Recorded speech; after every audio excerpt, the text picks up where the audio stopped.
I'd like to introduce a guy to you now who's had a variety of experiences and from him has achieved a real heritage of very, very funny stories. And probably what makes them so humorous is because that all of them are true, and that's always the very funniest stories. So I thought maybe you might enjoy hearing some of them.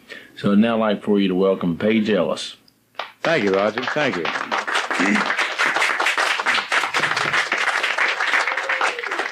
Thank you. I'm sorry my brother Daniel couldn't make it here tonight, but I already asked him. He said I could tell a story on him, and that goes back to when we were real little. And my brother Daniel, he's 3 years younger than me, and of course when I was 9, he was 6. They say when you're that young like that you learn a lot faster, and I was a lot smarter than Daniel because I had 3 more years to learn than he did. And he'd always ask me things that he ought to ask Mom and Dad, and I'd always tell him wrong just see if he'd believe me. And it made me feel even smarter, if he believed every word I tell him. I remember when we first got television, we loved to watch the scary movies. Now, we never missed a Chiller, Thriller, Shock Watch, Gaylord, Alfred Hitchcock. No, we never missed a one. And after a good scary movie, we had the girls' room and the boys' room. Daniel and I slept together in the boys' room in a big double bed, and after a scary movie, I'd have sleep next to the window because he was afraid to. And when we get in bed, I'd see the moonlight reflecting on Daniel, and he'd have his eyes all squint-stepped, thinking about that scary movie, trying to sleep too hard instead of letting the sleep come naturally. And I'd get a real deep voice, and I'd say, Daniel, I'm not your brother, and I'm going to take you away. He said, Paige, please, don't do that. Tell me you're Paige and go back to sleep. I said, no, Daniel, Paige is already gone. You've enjoyed your childhood here, but there comes a time to go. So rise and go with me, Daniel. He said, Paige, please, dear Lord, please, I'm begging you, don't do that. I'm going to holler for Mom. And he'd holler for Mom, and she'd come in with a belt, and she'd whip it. She'd hold the buckle in her hand, 3 or 4 times a piece we'd get hit. And then she'd leave, and after she'd leave, I'd say, you hurt, Daniel? He said, no, you, no. And we start giggling then because we made it through there without getting hurt. And she'd be in bed, and she'd hear us giggling, and she'd be mad because she whipped us once. She could run in there next time, turn that light on and pull the covers off, and boy, that belt pop all over our pajamas, man, burn us up. And she'd leave, she'd turn the light off, and we had to find the covers in the dark and get back in bed. And after she leaves second trip, I didn't ask him nothing, he wouldn't ask me nothing. We'd go to sleep then. We was both burned up, ready for sleep. And this kept going on like this. When I was wondering about Daniel, it looks to me like, when Mom comes in and turns the light on, that he could see that it's me. It's been me all along. And I was worried about him being very smart when he grows up because he should have known that it was me. And I asked Mom one Sunday morning if she thought Daniel was going to be very smart when he grew up. And she said, yeah. I said, I'm worried about that because, he should know that it's me when you turn the lights on. And she told me to quit scaring him like that because it's going to make him stutter. Well, Daniel don't stutter at all.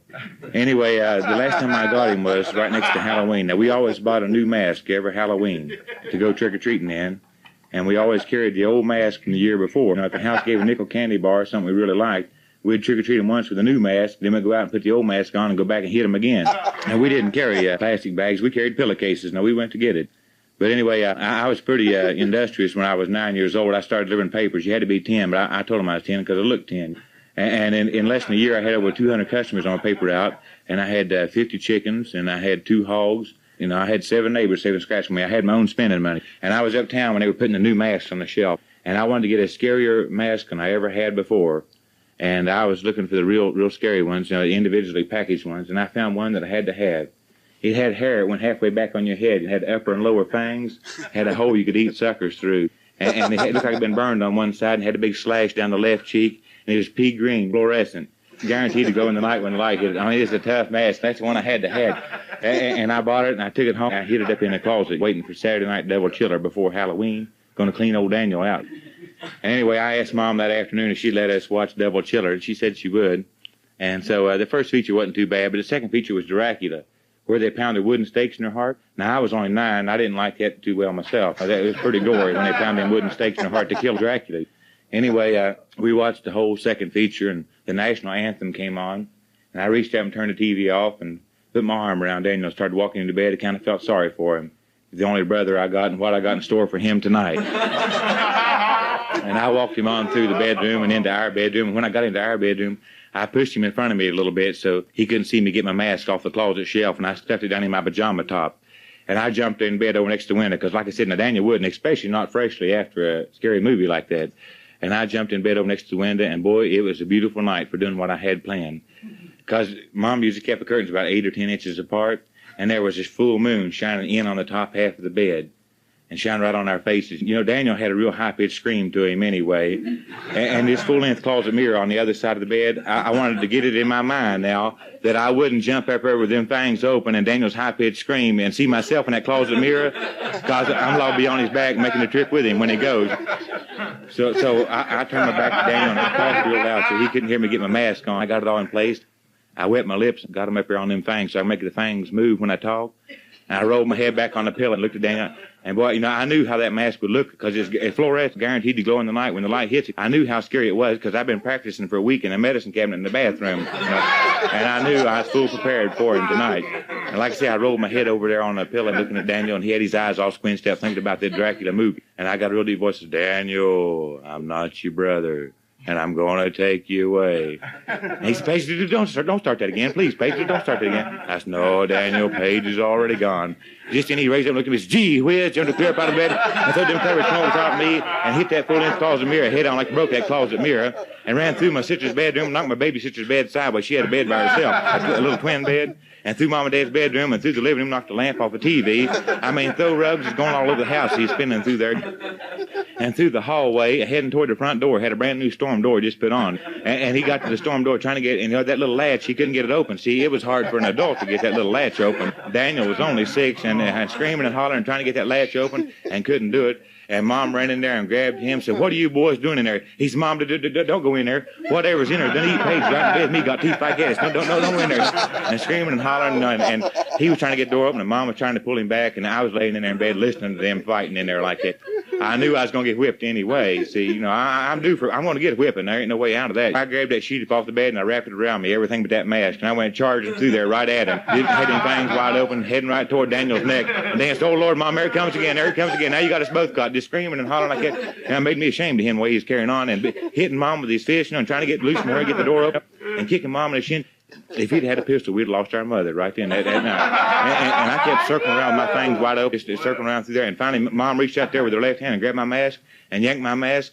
And that elastic broke, and that mask like tore my right ear off when it popped and hit me around the side of the face like I'd been whipped with a switch right in the eyes. And pulled my sheet off and exposed me right there in front of Daniel. But it didn't do him any good. You ever seen a squirrel been shot, you know, just jump straight up and down? That's the way he wasn't sure it was me still yet. It didn't do him a bit of good. And, you know, for 3 nights, he wouldn't sleep with me. He had to sleep between Mom and Dad and give him Oreos and milk, bedtime stories. You know, made me ashamed of him, you know. And that's the gospel truth. These stories that happen to me, I tell you, you know, it's the gospel truth because the things that actually happened to me. And if I don't tell you it's the gospel truth, either it wasn't or I forgot to tell you.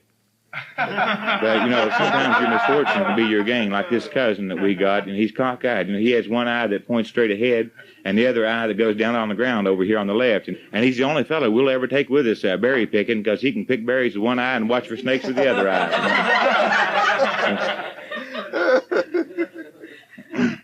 When I was 16, I quit delivering papers and I started working at Kroger's. I'd bought a Jeep. It was stolen in Wisconsin, but I bought it off the chief of police in Charleston, and it was all legitimate. The insurance company had reimbursed the farmer. And anyway, I worked in the old store for 2 years, and they had the system where, you know, they bag your groceries, and they push the buggy out to the lot and find your car and load the groceries for you. Well, when we moved into the new store, we had the parcel pickup, where you'd push your buggy out next to the rail out on the porch, and you go get your car yourself and bring it around, and that way one man can work the whole outside. Anyway, the first winter in the new store where we had the parcel pickup system, I had my Jeep and didn't have any trouble getting to work, and I went back and I punched the time clock, and I came back up front, and I thought I was going to be on the register because I'd been running the cash register for a good while then, and the boss told me that the new boy that was supposed to work the outside couldn't make it for the snow, and told me to work the outside. So I went back and got my big bench warmer, had a hood on it, 3/4 length, a real thick, heavy coat, and he told me to be shoveling snow and throwing down salt when there wasn't any cars. So I started doing that, and it was about 10 minutes after 9 o'clock in the morning, the first customer, this woman, pushed her buggy out, and she went out on the lot to get her car, and we had 3 inches of freshly fallen snow. And when she went out to get her car, she had opened up her trunk already, had it open about a foot. And I have to tell you what was wrong with her car so you know how this happened to me. She hadn't scraped the snow off of her back window, and like I said, she already had the trunk open.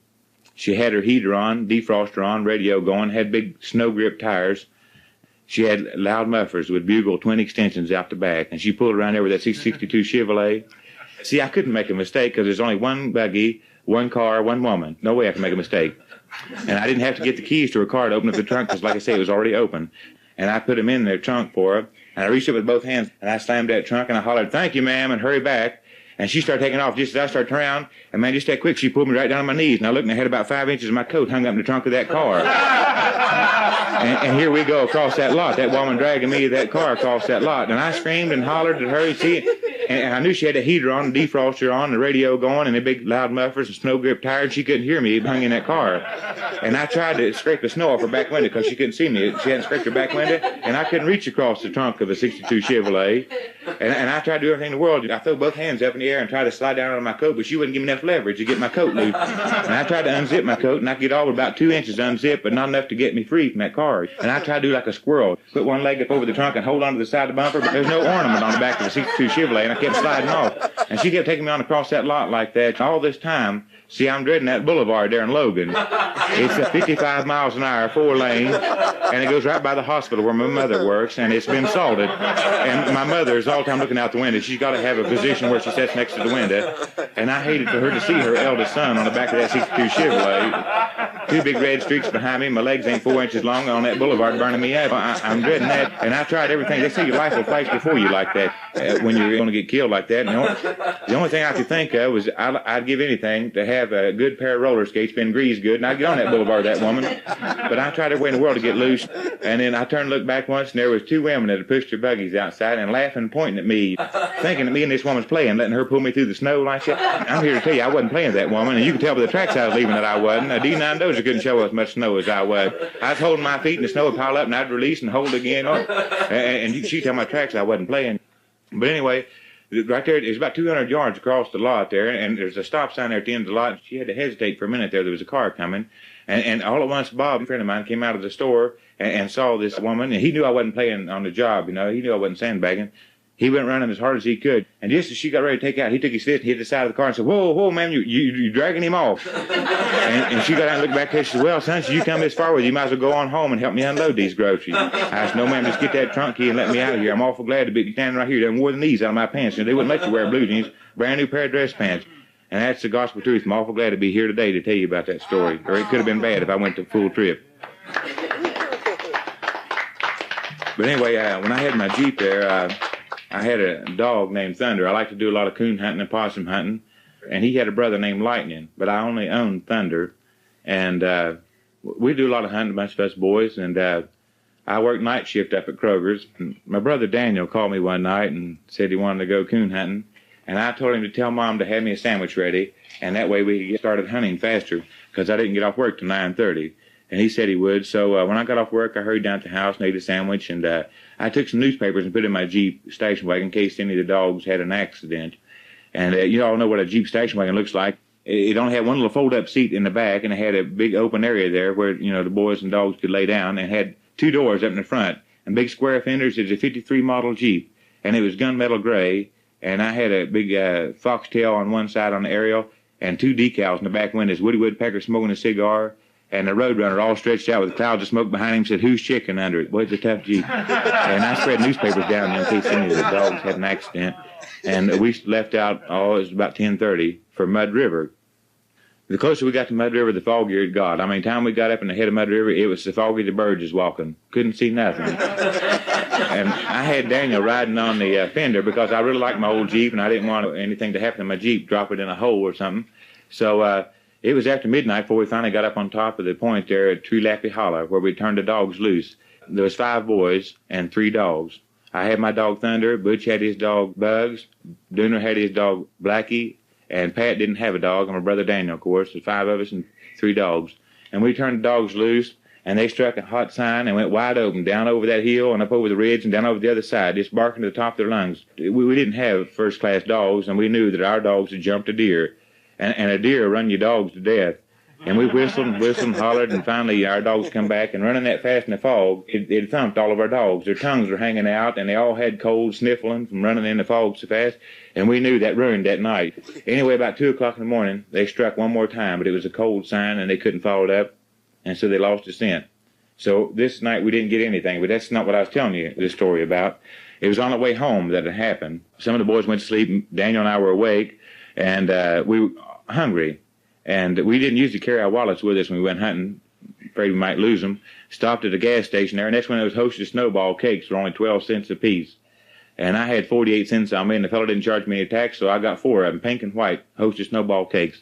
And I ate one package myself and gave the rest of them to the boys, and they divided them up with the dogs. Everybody was awake then. And we went on toward Hen Lawson, and when we crossed that crossing at Hen Lawson, my old Jeep shook real bad. It had stiff suspension, and all at once I smelled something that'd take your breath. I mean, it'd choke a buzzard off a gut wagon. And I said, Daniel, what in the world is that? He said, man, I don't know, but it's killing me. And I never smelled, I told him I smelled all kind of carrion and dead animals on the road, but I never smelled nothing like that. And I turned my little dome light on. See, all I'd heard before was Dooner snoring, laying on his back there, and I heard this gurgling and bubbling. And I turned my little dome light on, I looked back like that, and that dog had thunder. I told Mom not to feed my dogs before I went hunting, but she had fed him biscuits and gravy. And you ever seen a dog throw up? He was sick from running that deer. And he got real skinny around the waist and real big around the chest. He just gushed a big gray stream across that Jeep. And now Dooner was laying on his back snoring. Went right, just slapped right Dooner right in the face and got all over his eyes. And Dooner was on the inhale stroke of his snoring. You know, he jumped up and got a biscuit hanging on his throat, you know, and trying to get that biscuit out of his throat like that. And he had all over his eyes. He's trying to get off his eyes and trying to get out the door. And Daniel looked back at him and saw Dooner coming at him with that stuff dripping off his hands like that. And Daniel was afraid Dooner was going to touch him. Trying to get out of the Jeep fast as he can. And Daniel couldn't make it fast enough. Dooner already touched him on the back of the head. And Daniel jumped out of the Jeep, and I pulled the emergency brake back, and we were all out there trying to throw up him Hostess snowballs. We didn't have money to drink anything, so we had to dry heave, trying to throw his Hostess snowballs up and nothing to throw up with. And Dooner slung it all over everybody and all inside that Jeep. And I drove him on up a holler, and his mom and dad had gone to bed and locked the house. He couldn't get in and asked me if he could spend the night with me. That's not a thing to do, and not smelling like that, you're not getting in our house. And he had to look around and found a rag and drain water out of the hot water tank and wipe yourself off and step underneath his house that night. And that's got to be the only fellow that I ever known to get himself in a position like that to let a dog throw up in his mouth, and that's the gospel truth. You know, my dad, Slim Ellis, he just retired last August from 34 years of driving a bus. The reason his name's Slim is because he's tall and skinny, 6'2", 150 pounds, and not very many people know his real name. But anyway, I asked Dad what he was doing with all his time now that he retired, and he said he decided to build his body up. And he got him a pair of Bermuda shorts and a Polaroid camera, and got in front of that full-length closet mirror there at home, and took everything off and put those shorts on, and stepped back with that Polaroid camera, and took a picture of himself. He sent it in to Charles Atlas. He wanted to enroll in one of those muscle building courses. He wanted Charles to see his body, to see what areas of his body needed to concentrate on more than others, what program he needed. And about 2 weeks later, he was at the post office, and he got a letter postmarked from Charles Atlas. And he opened up and looked at it. It was a get well card from Charles Atlas.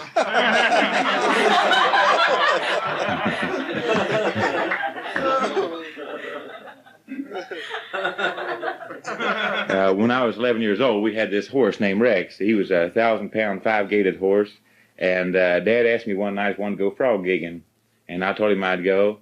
And from the barn where we had the horse to the pond was 2 miles along this path. You couldn't get a car, just a path. And the path went in and out of the creek about a dozen times in that 2 miles. It was real dark because the trees leaned together, and you couldn't see the moon and stars. And Dad was sitting in the saddle, and I was sitting on the back of the saddle with my arms around Dad. And like I said, when we were little, we watched all those scary movies and heard all kind of ghost stories. And when we started going up that holler on that horse, and all you could hear was his steel shoes, the crickets and the frogs, and everything Dad would say to me, he'd whisper. And which made it even more scary. You know, why did he whisper to me? You know, I wasn't sure that was Dad. Everything he'd say to me, you know, if he'd ask me a yes or no question, I'd put my head up against his back and I'd shake it yes or no. Because, I mean, I never was good at whispering. So it was just like that. It was a scary ride. The only thing that made me feel better, when we get to a clearing where the moon would shine on Dad, I'd raise up and look and see if I could see Dad's nose, because he's got a real skinny, long nose. And then I'd know it was him until the next dark spot we got into, and I had the same fears again. We finally got up here to the pond, and Dad tied the reins up around 3 or 4 little white walnut trees about big around as your arm. And he went on down over the hill on the other side, away from the pond, to cut a pole to mount this pocket gig on, to gig the frogs. And I took the light and went on down next to the pond, and I was looking at, you know, in those cattails for frogs, and I'd see them jump in front of me, just floop, floop, floop, like that. And I knew we'd get some frogs that night. And I looked back at Rex, and he was boogering up and shaking his saddle. And I wondered what was the matter with him, and all at once I heard something I'll never forget as long as I live. Just a real shrill, blood-curdling scream, you know, and then a growl at the end. And I knew that no human voice could mock that. I knew it was a panther. It sounded like a woman being murdered. And I went running back toward Rex, because I knew he was about to break loose. And any other time, it would have been hard for me to get up on Rex's back. But he was low to the ground trying to break his reins, and I just sailed up on his back and sitting there on the back of the saddle waiting for Dad. And in case Rex breaks loose, I guarantee you I was going to be on that saddle. I wasn't sure that was Dad anyway. And I was waiting for Rex to break loose, and here come Dad up over them weeds, tall and skinny like he is, just like a fence hurdler, leading that number 11 tennis shoe, just barreling through them leaves. And he was trying to time his steps just right, had that long stride, trying to sail up on top of that saddle so we could go. And, I was a little bit worried there. He might slip in that grass and hit Rex in the side stiff-legged like that, knock a breath out of Rex, and we'd all three be up there at the mercy of that panther. But when he got airborne, he just raised up and just sailed on that saddle, and just like that, just slid off and landed over here on the right-hand side. That saddle was polished too well. And here Dad's laying over here seeing Rex is ready to go if Dad's ready. And you're supposed to mount a horse on the left side, but nobody's looking. Dad jumped back on, swung his leg over my head, back on the right side, and he's on the saddle now. And he forgot to untie Rex. And see, Rex is ready to go if Dad had just come on. So Dad just reached out there and got a hold of Rex's chin strap and bowed Rex's head up and untied those reins from that tree. And you didn't have to say giddy up, Rex. I mean, Rex is about 7 years old, and he wasn't running as fast as he could. Now, he was running as fast as he wanted to all his life and never had the opportunity to show anybody what he could really do. I mean, he was picking them up and setting them down that path just to fly. And I hear them trees going by, and they say a horse can't see much better than a human at nighttime. And I don't know how in this world Rex is missing all them trees. And I kind of hunkered down behind Dad with my head in case we bashed a tree. I wanted a little protection. And I heard that panther running up in the woods above us. And every time Rex would come to a tree leaning over where that panther could run down that tree and get on his back, he would start raising up on his hind legs and walking and turning around backwards, like a Lone Ranger's horse. And I couldn't find anything to get my directions, my bearings on it. And I thought 3 or 4 times we was heading back toward the pond again. And sometimes he'd stumble in the creek, and you could see sparks coming off his steel shoe when he'd stumble and fall and get up and run again. And about halfway down through there, Dad said, "Here, hold this light behind you, Paige. Panther's afraid of the light. They'll see that light." So I turned around with that light. Here I am with one hand around Dad, holding my hand around his belt loops and shining that light behind me with the other. And Dad said, "Now, whatever you do, don't drop that light on the horse's rear end, because he'll think it's that panther and kill both of us." And here we went flying on down that hole. Any other time now, Rex would have waded across the creek. But this time, he just split that creek wide open, went right through that sawdust pile, right inside the barn, the last stall on the right where Rex lived, and went running right in the stall, running around in a circle, looking out the window and then running around again. And I was trying to grab hold of this rafters. I was afraid to get a splinter in my hand, and we rode Rex another 5 minutes inside that barn before he'd come down and let us off there, man. That's the gospel truth.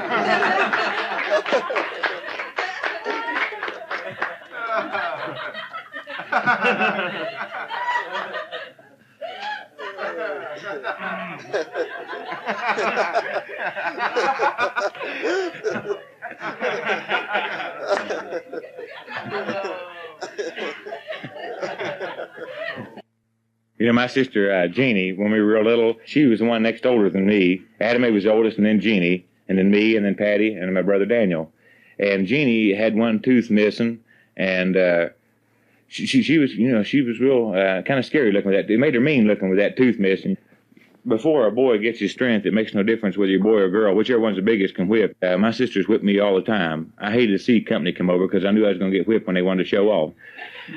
I was real awkward. I had a hula hoop, and every time I get that hula hoop going, it knocked me off my feet. Anyway, my sister Jeannie, I hated to look at her because that tooth missing and everything. And Mom used to buy cereal in great big boxes, family size. And Jeannie sat across from me, and I'd put that cereal between me and her so I didn't have to look at her every breakfast. I hated to look at her.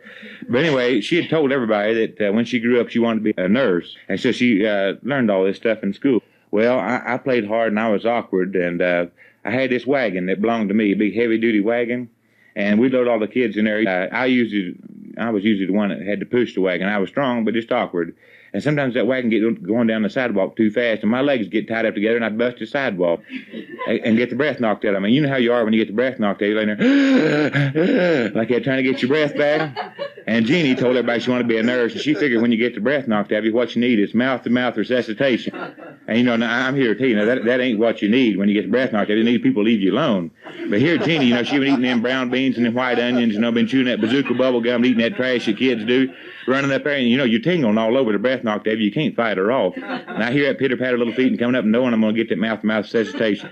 And she'd shut your nose off like that and stick that old dirty thumb down in your mouth and over your tongue and pull your jaw down like that and go to blowing that hot air in your mouth. And I wouldn't have done it to her to save her life. I wouldn't have done it to her to save her. I wouldn't. And pretty soon that hot air going down your throat, and your tongue going to tickle all over anyway. And next thing I know, I'd be passed out. Just can't come out.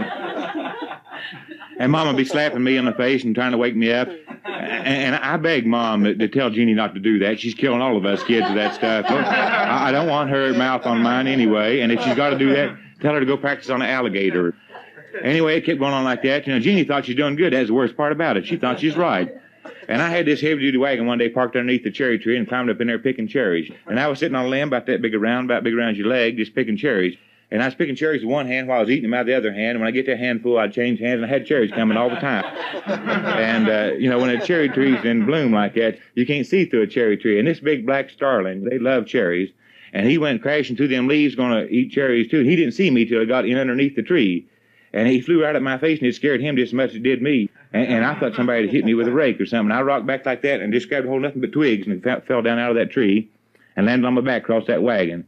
And I hear that pitter-patter little feet, Jeannie coming up. And see, you can't fight her off. And she's got you, and she was stronger than me anyway, and I was awkward. And here she come up there and shut my nose off, put that old dirty thumb down in my mouth, and pulled my jawbone down. And went to blowing that hot air in my mouth. It's just a matter of seconds till Mom slapping me again. And as many times I'd asked Mom to tell her not to do that, it didn't do any good. So me and Daniel was studying up a plan to break her doing that. So I studied a long time how I'd trying to get her, what would make her sick or make her quit doing that. So I got me a jar of mustard, and I threw a handful of peanuts in it and mixed it all together. And I went out there in the yard, and I put about half that jar of mustard in my mouth. And I laid down on the ground and told Daniel to go tell Jeannie that I'm knocked out, got the breath knocked out of me. So he went out and got it, and I heard that pitter-patter little feet going to come up and do that mouth-to-mouth sensation. And just when she got ready to start blowing in my mouth, I just oozed that mustard and peanuts out of my mouth and rolled my eyes back. And I let it come like that for a minute or so, and I looked, and Jeannie had fainted. And, you know, she never did do that again after that. That broke her doing that.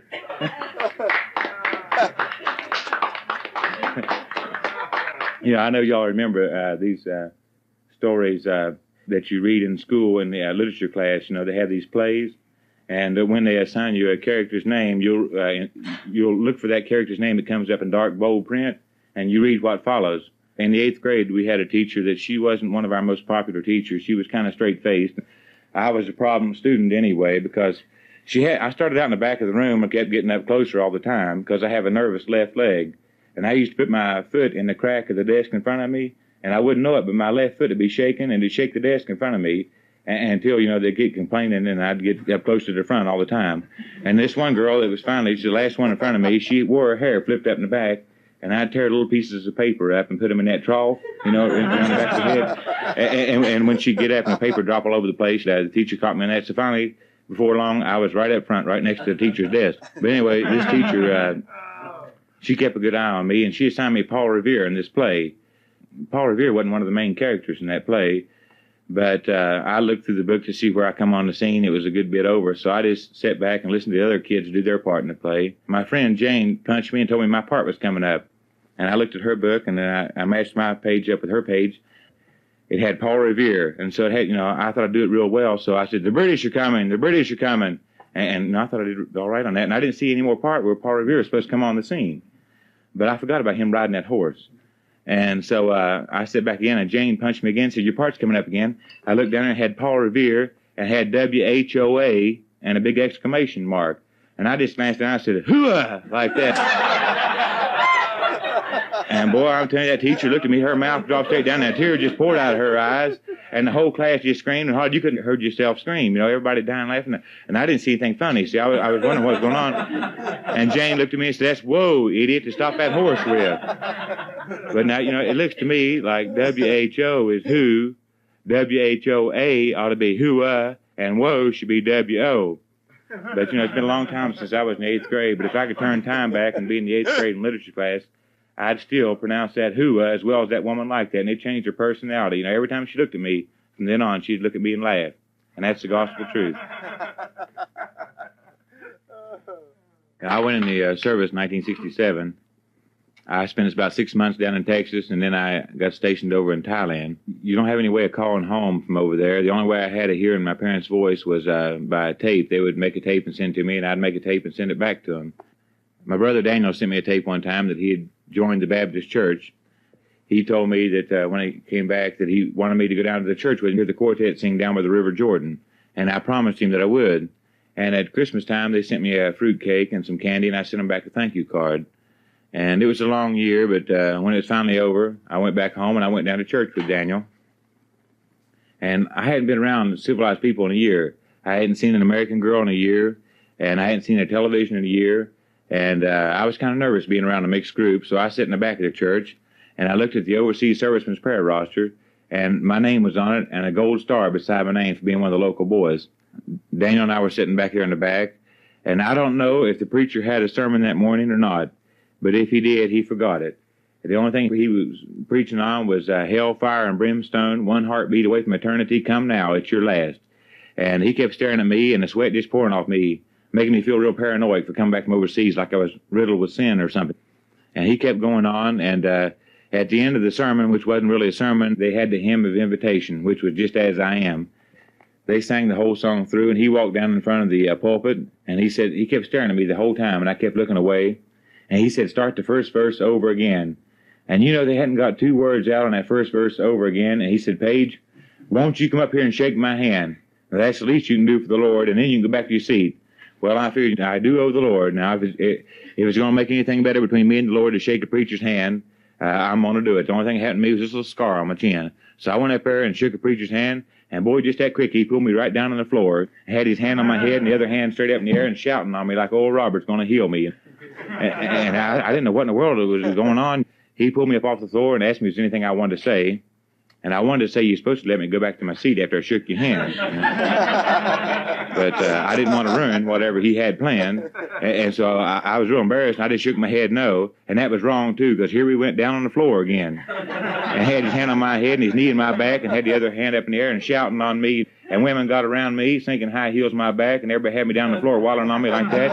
And then he brought me up off the floor the second trip. And next thing I knew, the choir came around on one side, shaking hands with me, and the congregation came around on the right-hand side, women hugging me and crying and shaking my hand, and all I'd done was shake the preacher's hand. And I didn't know if they were trying to pound salvation into me or beat the hell out of me. And I wouldn't go back without a hard hat and an asbestos suit on. And that's the gospel truth.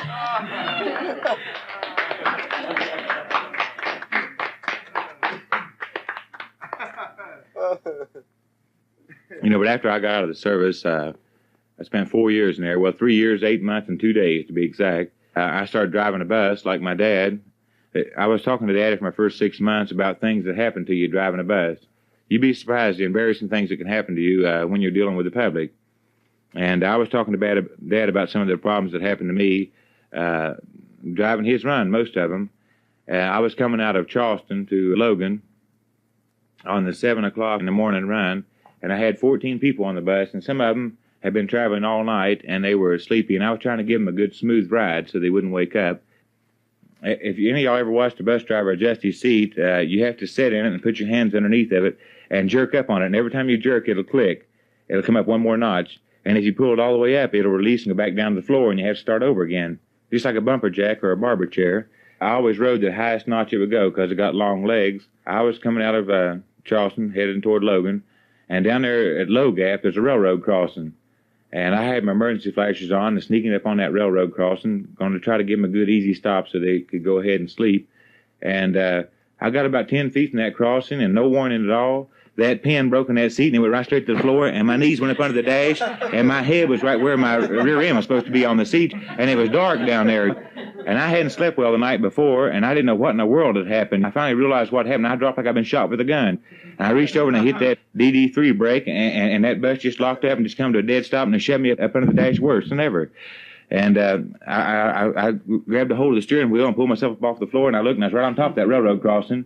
And I glanced at the people once, and every one of them was awake, and everyone was staring at me, and their eyes big as lemons, and it scared them to death to see me drop out of sight like that. It was an old rickety bus, and I figured they probably thought the floor was rusted up or something and dropped me out on the road. Here they are going ahead, no driver. You know, and I knew it scared them and it embarrassed me, and my face was red as a beet, and my ears were just burning, and I was about 2 degrees from a stroke myself.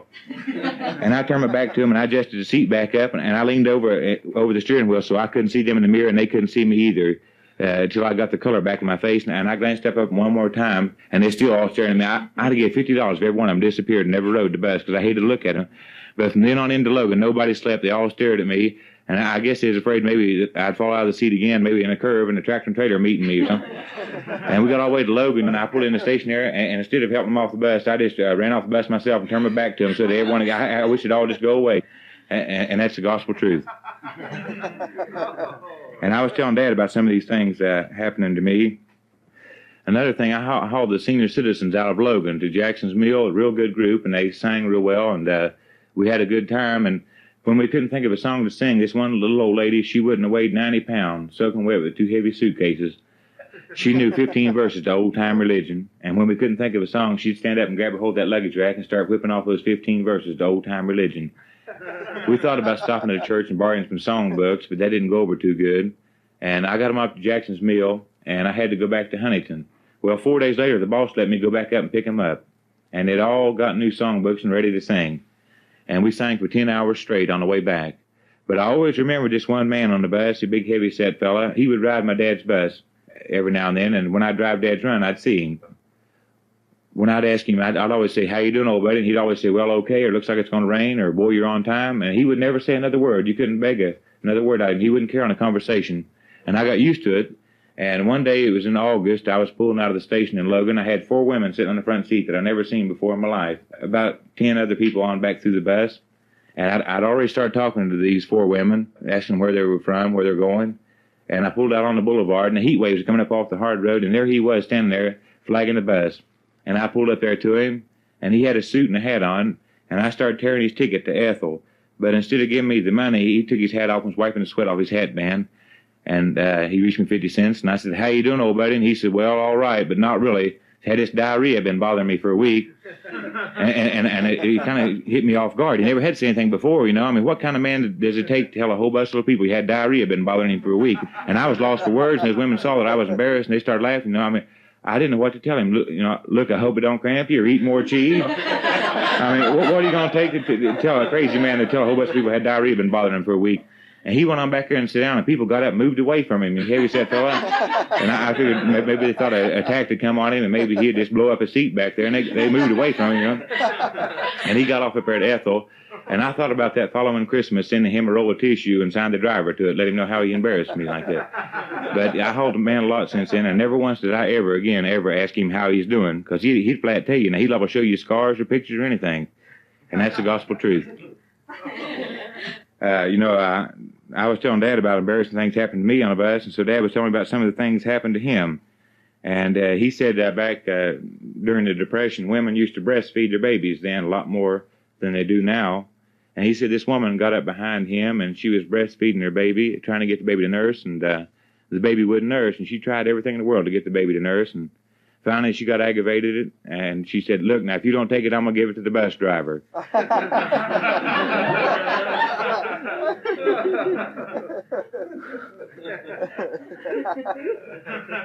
He said that, it's been about 15, 20 years ago, it used to be legal to dye chickens and ducks at Easter time, and it's against the law now.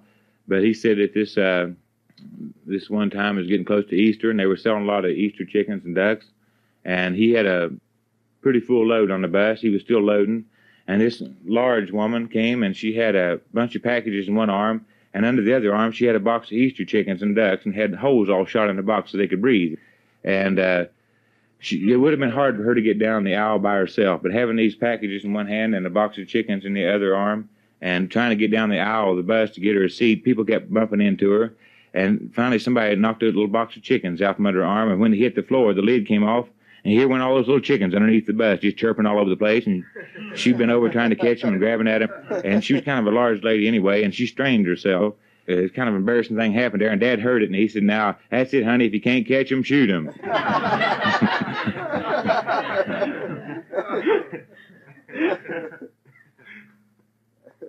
You know, my dad told me if I ever drove his run from Logan to Charleston and Williamson that I'd never find anybody talk bad about him.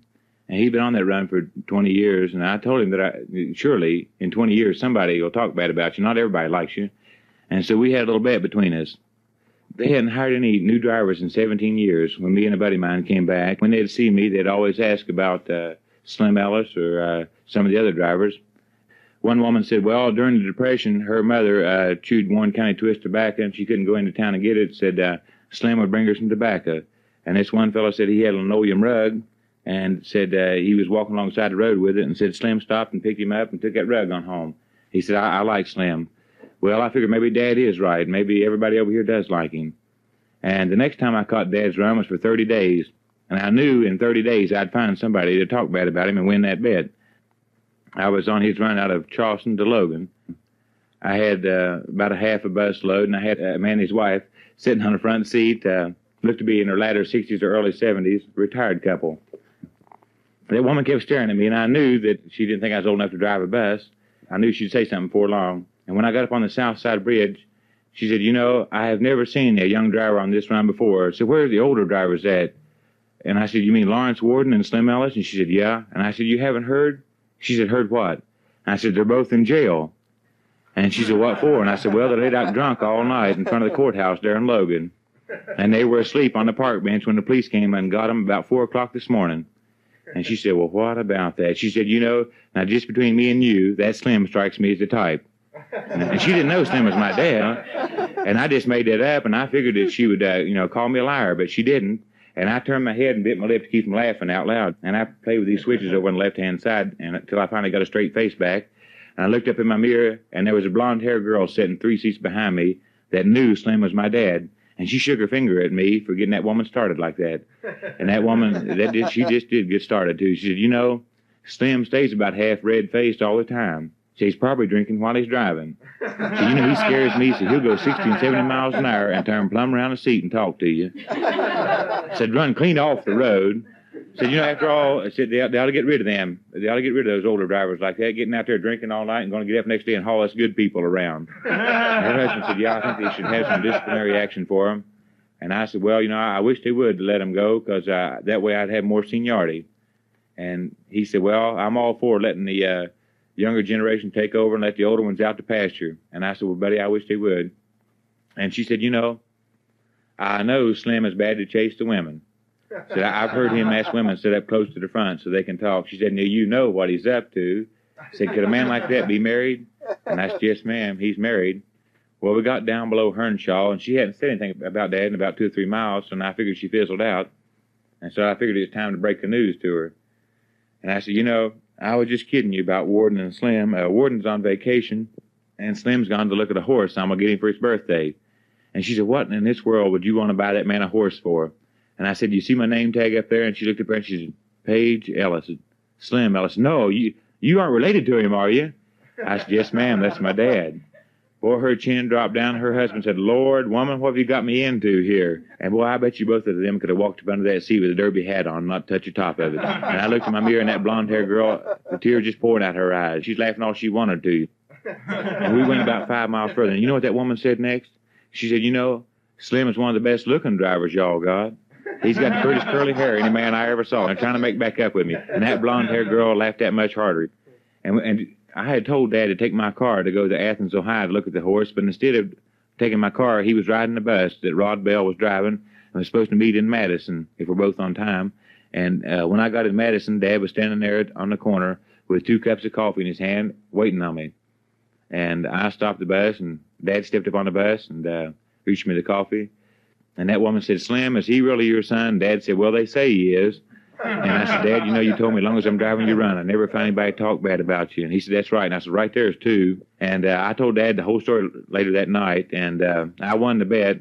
And, you know, I saw that woman a lot since then. One time I saw her in Logan, and I spoke to her, and she crossed the street to avoid me. And I did her a favor, see. You shouldn't talk about people you don't know who you're talking to or who you're talking about.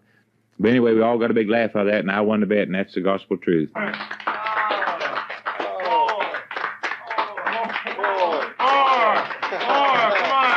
on back.